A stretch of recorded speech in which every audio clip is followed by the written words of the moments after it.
Jane Midwinter spent her professional life as a teacher in local schools. When, in her late 40s, she started to develop symptoms of menopause, she was surprised to find out how little information on such an important subject was readily available and easily accessible for women in her situation. That's when she set up the website HotWomenAtMenopause, and since then she's become an associate trainer with Henpicked, Menopause in the Workplace, and she's a menopause coach. Jane now writes a monthly column on the subject for Hastings in Focus. I sat down with her recently to find out how times are changing and how Jane is determined to get us all involved in a conversation on a subject that until now has been either taboo or the butt of a comedian's jokes. I'm Stuart Bailey, this is Hastings in Focus, and we're discussing the burning issue.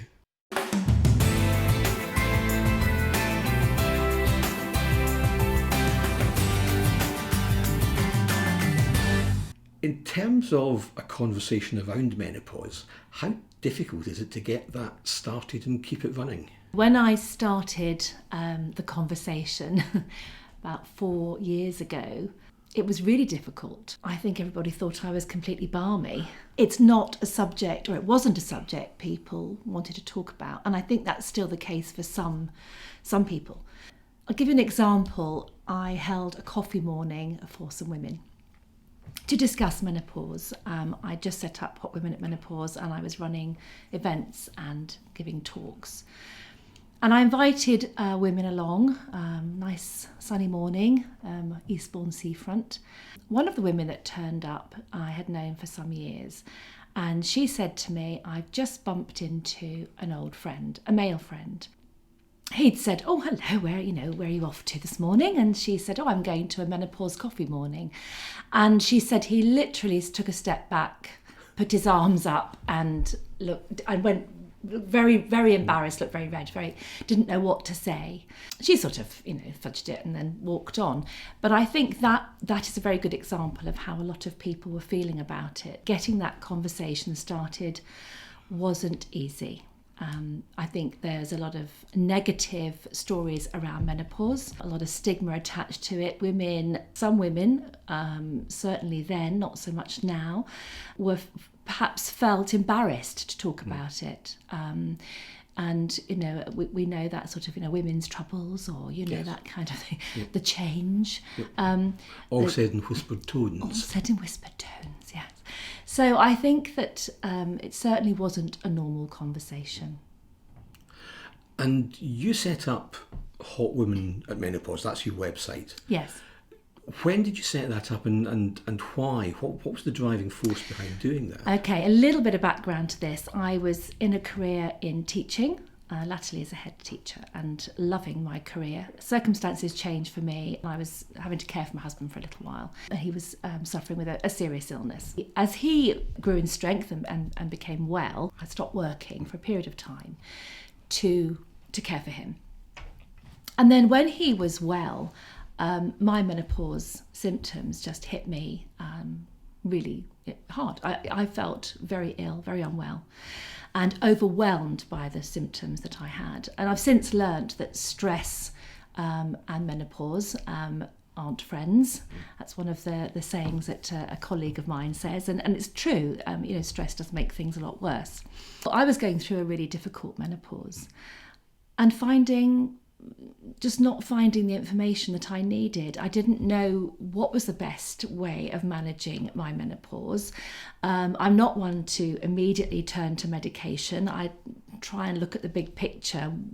And I couldn't find accurate information from anywhere. So I set about doing a lot of research, and actually have since retrained. But I think that research took me on a new path, gave me a new opportunity. My career as a teacher had finished. I decided not to go back to that.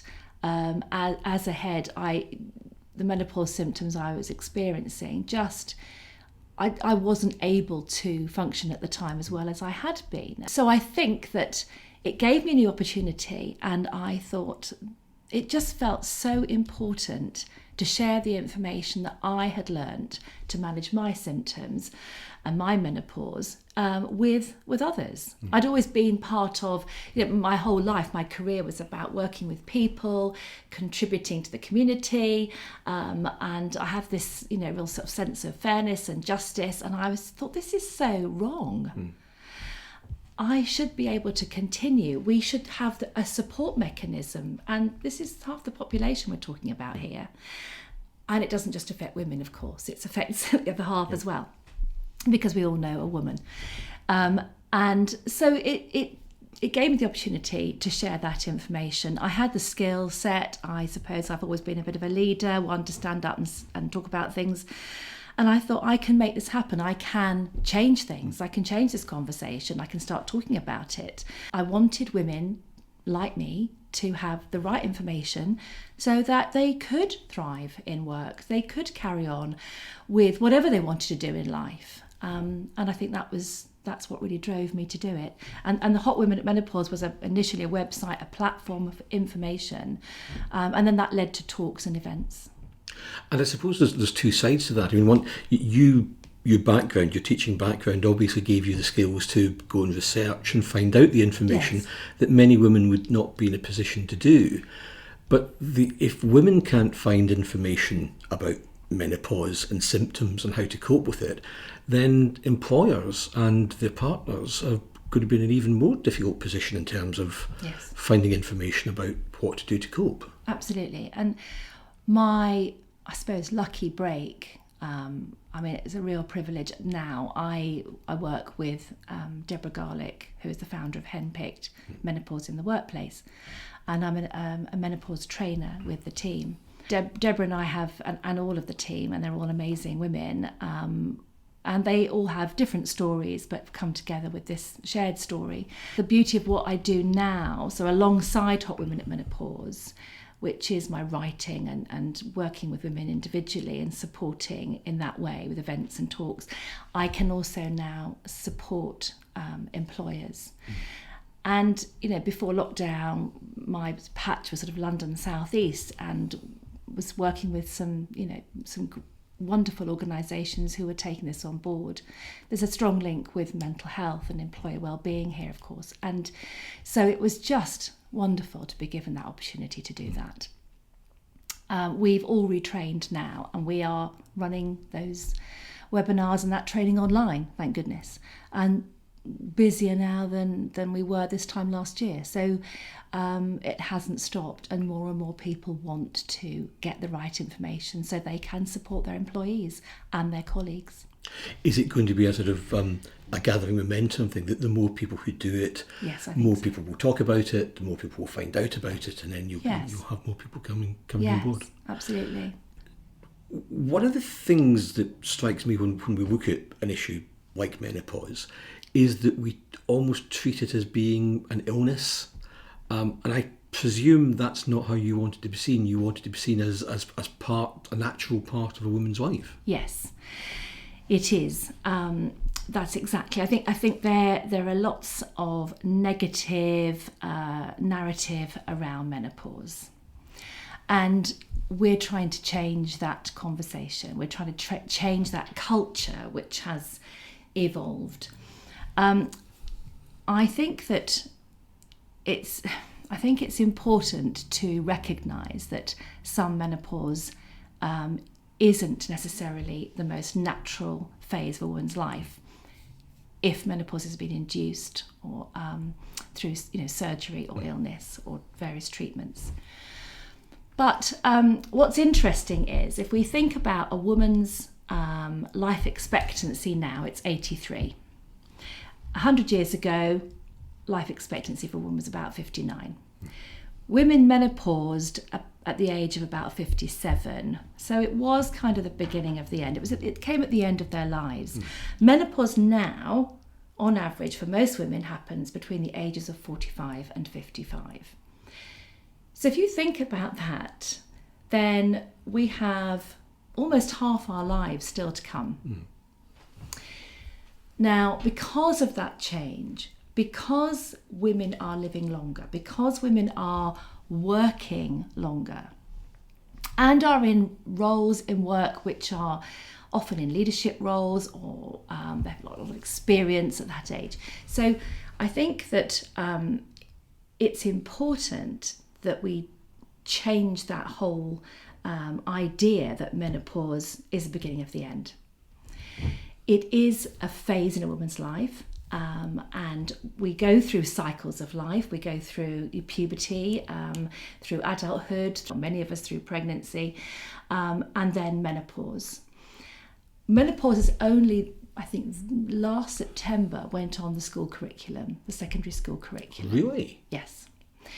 It was never discussed before that. And I think that gives it that kind of mystery. It just wasn't part of our education. I got to menopause and I started symptoms, just the odd hot flush and what have you, at the age of sort of late 40s. And I didn't know anything about it. And most women, it just hits women because they don't have that education. Things will change with it being on the curriculum, with it being, I mean, if you look in the news now, it's everywhere, isn't it? A lot of celebrities have jumped on the bandwagon, for good reasons actually, and are really, sort of raising awareness in that way. And they're in a position to be able to do that, which is great. So I think there's a huge culture shift here, because there has to be. We need women to work longer. We are the fastest growing demographic, women of that age. So in the workforce, I think we need that workforce. We need women to be able to thrive and continue with their working lives, their professional lives, and so it's become more urgent. It's like when you have things become important and urgent and talked about when they become a priority, don't they? Yeah. And the priorities kind of work their way to the top of the pile, and I think we're at the top of the pile. It is urgent and important. Because an interesting figure I picked up in preparing for this interview was that somewhere around 58% of women will not speak to their husband, partner, whatever, about menopausal symptoms. And that again seemed just staggering. I know. That you're talking of such a and this goes back, does it not, to that thing about conversation and about introducing menopause to school, menopause to the curriculum, yes, to be able to speak about it in an open and frank way. Yes, and I've got a little example here. It's a lovely little story. I went to a small business breakfast about a year ago. I went to talk about menopause and Hot Women at Menopause. It was a local breakfast, and I walked in and I was the only woman there. There were about 12, 15 men, aged between 30 and 60, I suppose. And my first thoughts were, oh, goodness me. How do I deal with this? Don't think I better talk about menopause today, just have my breakfast. And then I thought, oh no, what a great opportunity. I think they were a little bit flawed because there weren't many people there. And they asked us if anyone wanted to talk or give a presentation. As I always do, I put my hand up and said, I'd love to give a presentation. And I gave this presentation. It's not just menopause at work, but just menopause generally, about women's health. And when I started talking, people make these sort of physical steps back, and I could see people these men sitting back, looking down, holding their head in their hands, looking at each other, very embarrassed. But I carried on talking fairly gently about it and opened the conversation up.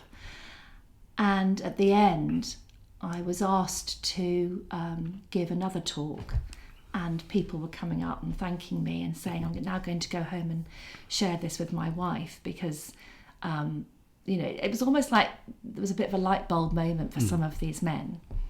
And they found it helpful because they weren't sure how to tackle various situations at home or at work. And they recognised some of the things that I was saying. So that was really interesting, and it was a bit of a breakthrough, really, and gave me confidence to go on and think, actually, it doesn't matter about, talking to one person, male or female. Everybody is affected, and everybody, I think, has a kind of responsibility to know about it. And I think that issue about going and speaking to that group of men because I had a business colleague, and she had picked up some bits and pieces about menopause, but I remember her saying to me that if she hadn't known about memory loss, she would have been seriously worried, because that was one of the biggest effects that she'd had. Yes. And she'd gone from having lightning sharp memory to suddenly forgetting some really basic things. Yes. And she said that would have been a very scary thing if she hadn't had the advanced information. So yeah, getting as much information out for both sexes is important. It is. And I think the more information that a woman has, and that employers, everybody has, about menopause and what support can help, the less you have to think about it. In your own personal experience, I mean, had you done, you explained what happened to you and the onset of menopause. In your 30s, in your 40s, had you given it a great deal of thought? No, I hadn't. Yeah. The only thing I remember thinking was I dreaded it because of the scare stories that I'd heard. There are a lot of scare stories out there, and I didn't think HRT was an option because of the headlines that we read. I didn't think that my mother didn't have a particularly good time, and I put it out of my head. I didn't really want to know about it. And I still talk to women now who just say, oh, I'll deal with it when I need to deal with it. But there's something else here that's really important. And that's that menopause isn't just about managing those symptoms. That is really important to get that under control. It's vital that a woman has that information so she can make those choices about how she manages the menopause symptoms. Perimenopause, which is the time leading up to menopause, is when those symptoms can start. So that's really important, that you can manage those symptoms so you can get on with your life. But there is the other part of menopause, which is so important, and that's about long-term health. So when we start on that journey of menopause, what is happening in our bodies that I didn't know about, and a lot of women now do know more about, thank goodness. Our hormones, those reproductive hormones, are fluctuating. Estrogen, if you think roller coaster, I'm doing this, you can't see me, but think roller coaster. We say that at Henpicked Menopause in the Workplace training, think that we give the infographic of how estrogen fluctuates throughout menopause before it does decline. Progesterone declines more rapidly and doesn't fluctuate as much. So these hormones have simply hundreds of functions throughout our bodies. We have estrogen receptors throughout our bodies, in our brain, all over the place, and they have lots of jobs to do. If you know that estrogen is responsible for regulating body temperature, then it follows that the body's thermostat isn't going to be working as well. And you get the hot flush. The hot flush, which is a very common symptom. 75% of women get hot flushes and night sweats. So you kind of, so that's why we get hot flushes. Progesterone is about, our nourishing, smoothing, nourishing the tissues of the body. So then that affects our skin, our hair, our nails. It also promotes sleep. So a lot of women say that they have problems with sleep. So you start to realise that there are some real, consequences. These things that are happening to our bodies are having consequences. And that's why we have our symptoms. But not only the symptoms, if you think of those hormones having all those functions and then suddenly not having as much estrogen. I mean, the adrenal glands do start producing estrogen and help out the ovaries. But estrogen is also responsible for heart health and bone health. And so as that declines, we are more at risk from things like osteoporosis and cardiac issues. And that can happen a long time after menopause. I was speaking to a woman yesterday, and she said she had osteoporosis. She was 67. And she'd been following me for a while. She said, if only I'd known what you're telling me 20, 25 years ago, because, perhaps there were little changes in my lifestyle choices that I could have made that would have made a difference now. Perhaps I could have made choices about how I manage my menopause and what route I went down to manage my menopause and long-term health. Perhaps those I wouldn't be in this position now. That really makes me cross that we haven't had that information, and that some women still aren't given that openly and readily, and that we've got to still work at it. We've still got to do that work for ourselves. And NICE guidelines brought out menopause guidelines in 2015 for GPs, and they've been updated, I think, the spring of this year. GPs didn't have that guidance beforehand, and it's taken. Nothing. Well, I mean, I suppose there must have been, but there wasn't specific guidance of how to support a woman and how to, treat a woman through menopause and manage her symptoms. It's quite staggering, isn't it? And it goes back to the urgency and why we need it now, and how the demographic is changing in the workforce, and the kind of, it's much more of a priority.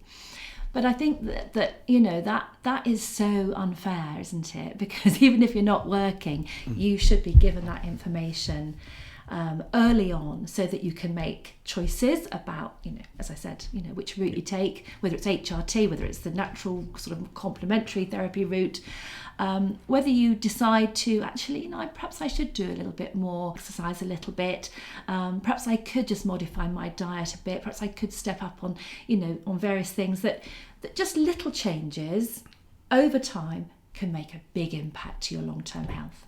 Which brings this all back to that issue about preparation. And if the conversation starts back in schools, so young girls, young women know the options, then they can perhaps manage dietary issues through the 30s and 40s. Yes. I mean, we know that, don't we, that exercise and healthy living and eating healthily and, lots of fruit and veg, and we know that that's going to do us good anyway. But I think when you've got a really strong reason to say that, when someone's turning around and saying, actually, I may not have bone issues now, I may not have heart issues now, I may not be feeling unwell now, and I could have I could have had a much healthier post-menopause had I known this. It kind of gives impetus to the whole conversation.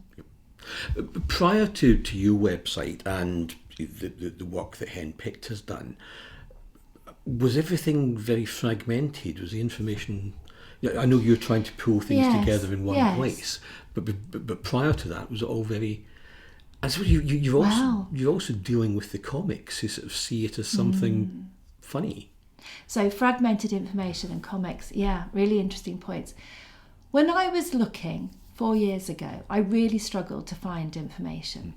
I have to say that there was a book that I was given in my late 40s by my sister-in-law, called The Wisdom of Menopause by Dr. Christiane Northrup. Still a brilliant, it's still brilliant, and she's brought out a lot of information since and a lot of books since, which I enjoy. She has a very clear philosophy, and I sort of take the bits of it from it that resonate with me, and that I find useful. But the information out there wasn't. Yes, it was fragmented, but it was limited, very, very limited. And what I found moving forward from that time, and it's not that long ago, is it really, is that things have really galloped forward. Things have changed, and there's a lot of information out there. And that is good, but there is a danger of there being some information out there which isn't perhaps as accurate as other information. So I think it's what I'm really careful about is that anything I write about, anything I talk about, I check it. I'm a member of the British Menopause Society, and I source everything, and I go back and make sure that that is the latest information. I'm always given updates.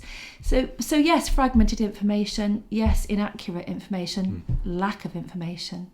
That's what I found really, and even speaking to medical professionals, there was confusion.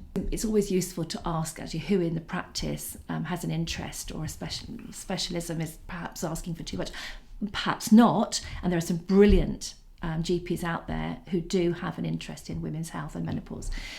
but I think that's useful to find out who they are. Yep. Then the other subject you mentioned there was the comics.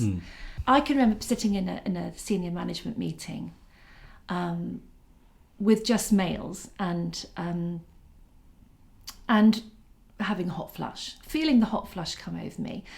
At the time, when I was sitting there having that hot flush, I was feeling anxious about it.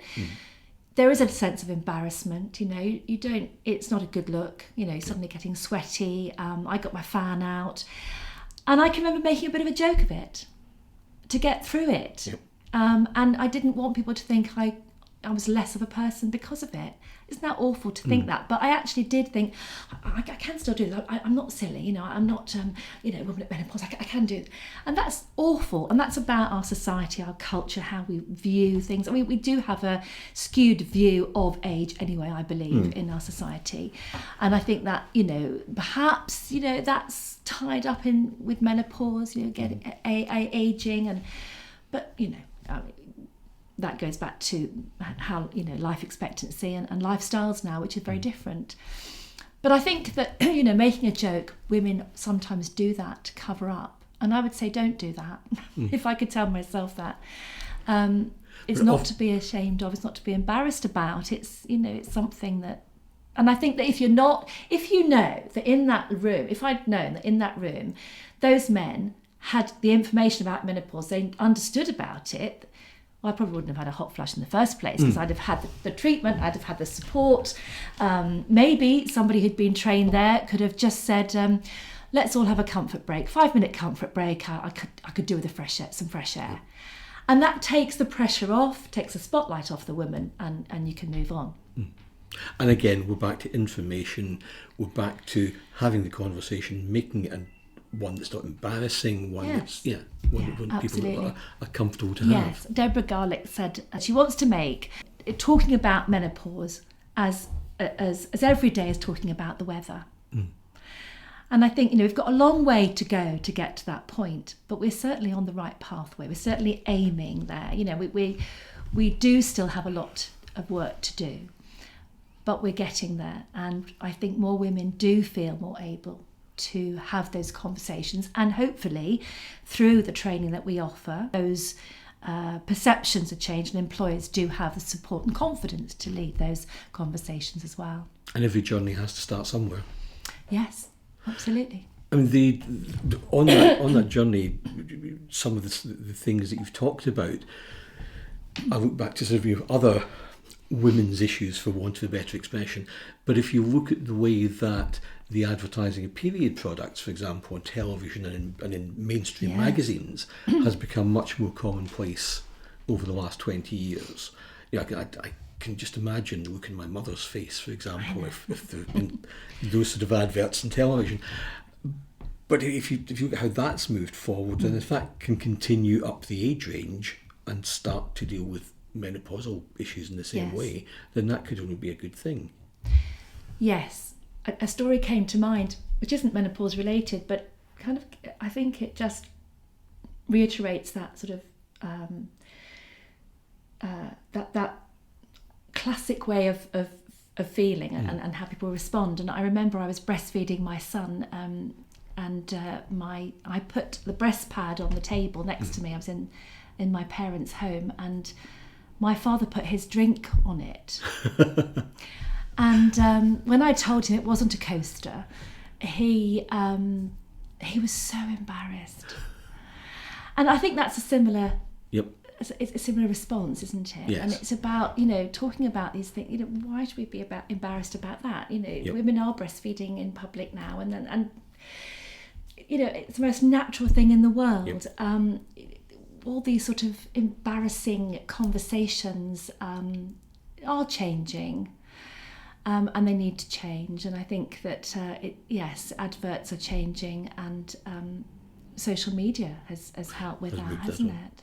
And again, just listening to so much of what you've said, it's about making sure people have the information, they have the right information, and that starts to demystify things. It does, absolutely. Brings it out in the open. It's menopause. Oh yeah, okay. So how am I going to manage that? And that's really important, because I'm never going to, I don't think I never tell people what they should or shouldn't be doing. And I'm not a medical person. What I'm about is research and sharing information, writing or speaking about it, or training. And it's giving women all the information they need that is accurate, that will allow them to make informed choices about the symptoms and about their long-term health. And presumably, like so many other things in life, no two women are going to have the same menopause. We are all so different.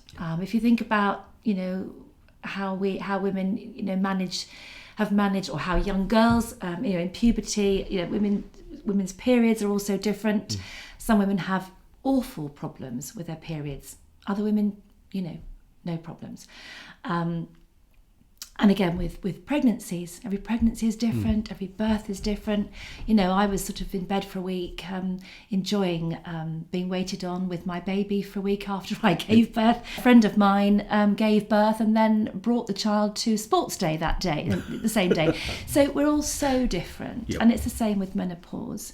Every woman is unique, and every menopause is as unique as she is. Yep.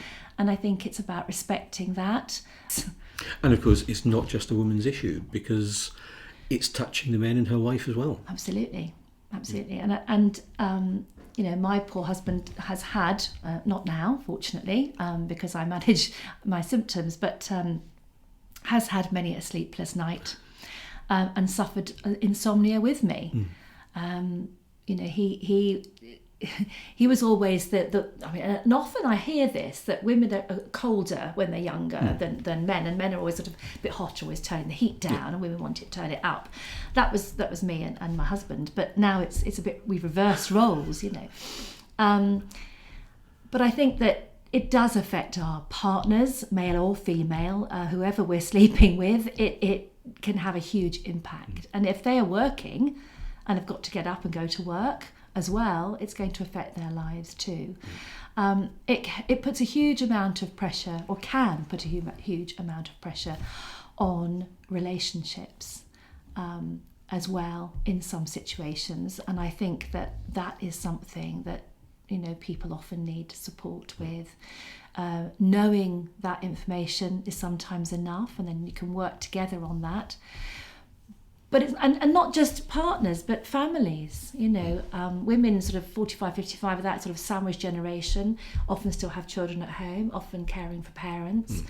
So it affects everybody within that, family. And I think if young children, teenagers, know what their mothers are going through, and understand that can really help to ease pressures there.